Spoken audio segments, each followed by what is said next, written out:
নমস্কার বন্ধুরা, ডলি রন্ধনশালায় সবাইকে স্বাগত। আজকে তোমাদের সাথে আমি শেয়ার করব গরম গরম লুচি, পরোটা বা রুটির সাথে খাওয়ার জন্য নিরামিষ ডাঁটা আলু কুমড়ো দিয়ে দারুণ একটা টেস্টি রেসিপি। নিরামিষ দিনের জন্য যেমন এই রেসিপিটা তোমরা বানিয়ে নিতে পারবে, তেমনই কিন্তু যে কোনো উপোসের দিনেও এরকম একটা তরকারি থাকলে তাহলে কিন্তু লুচি, পরোটা বা রুটির সাথে খেতে দারুণ লাগবে। আর এই রান্নার জন্য আমি নিয়েছি এখানে কাঁচা পাকা কুমড়ো। অল্প অল্প করে খোসা রেখে আমি কুমড়োটা ছাড়িয়ে নিয়েছি। কাঁচা পাকা কুমড়ো অল্প একটু খোসা থাকলে তাহলে খেতে বেশ ভালো লাগে। আর সাথে নিয়েছি সজনে ডাঁটা, আর নিয়েছি অল্প একটু মটরশুঁটি। এবার আমি রান্নার দিকে চলে এসেছি। প্রথমে আমি এই রান্নার জন্য একটা মশলা বানিয়ে নেব। তার জন্য আমি কড়াইটা হালকা একটু গরম করে নিয়ে হাফ চামচের একটু বেশি দিয়ে দিলাম গোটা ধনে, আর সাথেই দিয়ে দিলাম 1 চামচ গোটা জিরে, আর দিয়ে দিলাম এখানে অল্প একটু গোটা গরম মশলা। আমি এখানে 2টো এলাচ, 3-4টে ডালচিনি, আর দিয়ে দিয়েছি 3-4টে লবঙ্গ। এবারে আমি দিয়ে দিলাম একটা তেজপাতা কুচি, আর দিয়ে দিলাম সাথে একটা শুকনো লঙ্কা। এবার আমি গ্যাসের ফ্লেমটা একেবারে লোতে রেখে সমস্ত মশলা একসাথে নাড়াচাড়া করে হালকা একটু ভেজে নেব। খেয়াল রাখতে হবে যে মশলাগুলো যাতে পুড়ে না যায়। মশলা যদি খুব বেশি পুড়ে যায় তাহলে ভাজা মশলার স্বাদটা নষ্ট হয়ে যাবে। কড়াই থেকে নামিয়ে আমি সাথে সাথে বাটির মধ্যে ঢেলে নিয়েছি, যাতে মশলাগুলো কড়াইয়ের গরমে খুব বেশি পুড়ে না যায়। পরে আমি এগুলোকে গুঁড়ো করে নেব। এবার আমি কড়াইয়ের মধ্যে দিয়ে দিলাম প্রয়োজন মতো সর্ষের তেল। তেলটাকে আমি প্রথমে খুব ভালোভাবে গরম করে নিয়ে এই রান্নার জন্য প্রথমে আমি আলুগুলোকে ভেজে নেব। আর এই রান্নাতে আমি মাঝারি সাইজের 2টো আলু ব্যবহার করেছি। আর আলুগুলো কিন্তু আমি একটু বড় বড় করে কেটে নিয়েছি। আর আলুগুলো একটু বড় বড় করে কেটে নিলে তাহলে রান্নাটাও দেখতে বেশ ভালো লাগবে, আর খেতেও বেশ ভালো লাগবে। আলুটাকে আমি নাড়াচাড়া করে বেশ ভালোভাবে ভেজে নেব। আলুর গায়ে দেখো একটা ভাজার সুন্দর কালার চলে এসেছে। ঠিক এইভাবে কিন্তু আলুগুলোকে প্রথমে ভেজে নিতে হবে। এবার আমি কেটে রাখা কুমড়োগুলো আলুর সাথে দিয়ে দেবো ভাজার জন্য। আর এই রান্নার জন্য আলু কুমড়ো আলাদা করে ভেজে রান্না করার দরকার হয় না, তাই আমি কুমড়ো আলুর সাথেই ভেজে নেব। এবার আমি দিয়ে দিলাম স্বাদ মতো লবণ। লবণের সাথেই আমি দিয়ে দেব অল্প একটু হলুদের গুঁড়ো। এবার আমি লবণ আর হলুদটা আলু কুমড়োর সাথে নাড়াচাড়া করে খুব ভালোভাবে মিশিয়ে দেব। আলু আর কুমড়ো আমি একসাথে নাড়াচাড়া করে খুব ভালোভাবে ভেজে নেব। কুমড়োর গায়ে দেখো একটা সুন্দর ভাজার কালার চলে এসেছে। এর থেকে আর বেশি ভাজার দরকার নেই। এবার আমি কেটে রাখা ডাঁটা আর মটরশুঁটিগুলো দিয়ে দেব। এইভাবে যদি সমস্ত সবজি একসাথে একটু ভেজে নিয়ে রান্না করা হয় তাহলে রান্নার স্বাদটাও যেমন ভালো হবে, তেমনই কিন্তু রান্নার কালারটাও ভালো আসবে। আর তার সাথে সাথে সমস্ত সবজি সমানভাবে একসাথে সিদ্ধ হয়ে যাবে। আলু আর কুমড়োর সাথে ডাঁটা আর মটরশুঁটিটা আমি নাড়াচাড়া করে মিনিট 2-এর মতো একটু ভালোভাবে ভেজে নেব। সব কিছু দেখো আমি বেশ ভালোভাবে ভেজে নিয়েছি। এর থেকে আর বেশি ভাজার দরকার নেই।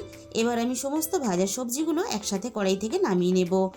তবে তোমরা মটরশুঁটি আর ডাঁটা না ভেজেও কিন্তু রান্নাটা করতে পারো, তাতেও কিন্তু রান্নার স্বাদের কোনো পরিবর্তন হবে না। তবে একটু হালকা ভেজে নিলে তাহলে রান্নাটা খেতে ভালো লাগবে। আমি আবারও কড়াইয়ের মধ্যে প্রয়োজন মতো সর্ষের তেল দিয়ে দিলাম। তেলটাকে আবার প্রথমে খুব ভালোভাবে গরম করে নিয়ে এবার আমি ফোড়নে দিয়ে দিলাম হাফ চামচের একটু কম 5 ফোড়ন, আর সাথেই আমি এখানে দিয়ে দেব 2টো শুকনো লঙ্কা। সবশেষে আমি ফোড়নে দিয়ে দেব একটা তেজপাতা কুচি। তবে এই রান্নাতে 5 ফোড়নটা কিন্তু ফোড়ন হিসাবে অবশ্যই ব্যবহার করবে, তাহলে রান্নার স্বাদ আর গন্ধ দুটোই কিন্তু দুর্দান্ত আসবে। এবার আমি ফোড়নটাকে নাড়াচাড়া করে কয়েক সেকেন্ড ভেজে নেব। আর এই রান্নার জন্য ফোড়ন কিন্তু একটু লালচে করে ভাজবে, তাহলে রান্নার ফ্লেভারটা আরও দুর্দান্ত আসবে। আমি এই রান্নার জন্য ঝালের জন্য 2টো কাঁচা লঙ্কা, একটা মাঝারি সাইজের টমেটো আর 1 ইঞ্চি আদা আমি একসাথে খুব ভালোভাবে পেস্ট করে নিয়েছিলাম। এবার আমি তেলের মধ্যে দিয়ে দিলাম। এবার আমি আদা, টমেটো আর কাঁচা লঙ্কাটা নাড়াচাড়া করে একটু কষিয়ে নেব, আদা টমেটোর কাঁচা গন্ধটা চলে যাওয়া পর্যন্ত। আদা, টমেটো, কাঁচা লঙ্কাটা আমি মিনিট খানেকের মতো নাড়াচাড়া করে বেশ ভালোভাবে কষিয়ে নিলাম। এর থেকে আর বেশি কষানোর দরকার নেই। এবার আমি মিক্সির বাটি দিয়ে অল্প একটু মশলার জল দিয়ে দিলাম। এবার আমি একে একে রান্নার গুঁড়ো মশলাগুলো দিয়ে দেব। প্রথমে আমি দিয়ে দেব অল্প একটু হিং। আর এই রান্নাতে কিন্তু অল্প একটু হিং অবশ্যই ব্যবহার করার চেষ্টা করবে। আর সাথেই আমি এখানে দিয়ে দিলাম হাফ চামচ হলুদের গুঁড়ো। আর যেহেতু এই রান্নাটা আমি কাঁচা লঙ্কার ঝালে করব, তাই রান্নার কালারটা ভালো আসার জন্য আমি এখানে অল্প একটু কাশ্মীরি লঙ্কার গুঁড়ো ব্যবহার করলাম। তবে কাশ্মীরি লঙ্কার গুঁড়োটা পুরোপুরি অপশনাল, তোমরা চাইলে দিতেও পারো, নাও দিতে পারো। এবার আমি সমস্ত মশলা একসাথে নাড়াচাড়া করে খুব ভালোভাবে কষিয়ে নেব। মিনিট 2-এর মতো মশলাটা একটু কষিয়ে নিয়ে এবার আমি রান্নার স্বাদ মতো লবণটা দিয়ে দিলাম। আবারও আমি মশলাটাকে নাড়াচাড়া করে আরও একটু সময় নিয়ে বেশ ভালোভাবে কষিয়ে নেব, মশলা থেকে তেল ছাড়া পর্যন্ত। মশলাটা আমি বেশ ভালোভাবে কষিয়ে নিয়েছি আর মশলা থেকে তেলও ছেড়ে দিয়েছে। এবার আমি ভেজে রাখা সমস্ত সবজিগুলো একসাথেই দিয়ে দিলাম। এবার আমি মশলার সাথে সবজিগুলো বেশ ভালোভাবে কষিয়ে নেব, আবারও একটু সময় নিয়ে। মশলার সাথে সবজি যত ভালোভাবে কষাবে রান্নার স্বাদ কিন্তু তত বেশি ভালো হবে। আমি এবার একটু ঢাকা দিয়ে দেব মশলা আর সবজি একসাথে ভালোভাবে পাক হওয়ার জন্য। মিনিট ৩-৪ মতো আমি কড়াইটা ঢাকা দিয়ে দিয়েছিলাম। আর দেখো সবজি থেকে সুন্দরভাবে কিন্তু তেলটাও ছেড়ে গেছে। আর যেহেতু নিরামিষ রান্না তাই স্বাদ মতো 1 চামচ আমি চিনি দিয়ে দিলাম। আর চিনি কিন্তু অবশ্যই ব্যবহার করার চেষ্টা করবে। চিনিটা দিলে তাহলে স্বাদের ব্যালেন্সটা ঠিক থাকবে। আর ভাজা মশলাটা দেখো আমি একটু দানা রেখে গুঁড়ো করে নিয়েছি। এবার আমি রান্নার মধ্যে 1 চামচ ভাজা মশলার গুঁড়ো দিয়ে দিলাম।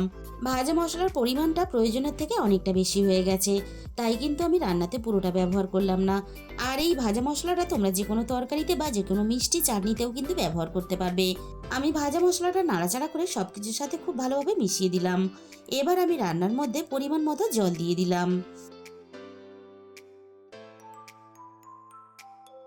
এবার আমি সবকিছু একসাথে নাড়াচাড়া করে খুব ভালোভাবে মিশিয়ে দেব।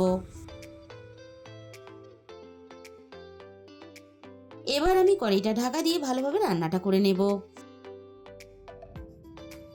মিনিট 15-20 মতো আমি রান্নাটা বেশ ভালোভাবে করে নিয়েছি।